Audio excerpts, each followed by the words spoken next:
সেই ওই যে দৈবকী গর্ভে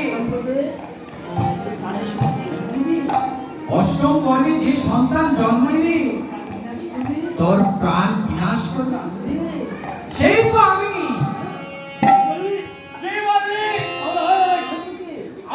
আমার এই সম্মুখে এখনো সময় হয়নি, এখনো তোর পাপের ঘোড়া পূর্ণ হয়নি। তোর পাপের ঘোড়া যখন পূর্ণ হবে, আমি সেদিন তোর সামনে এসে মুখে মিলন করে তোর মনোবাসনা আমি পূর্ণ করে দেব।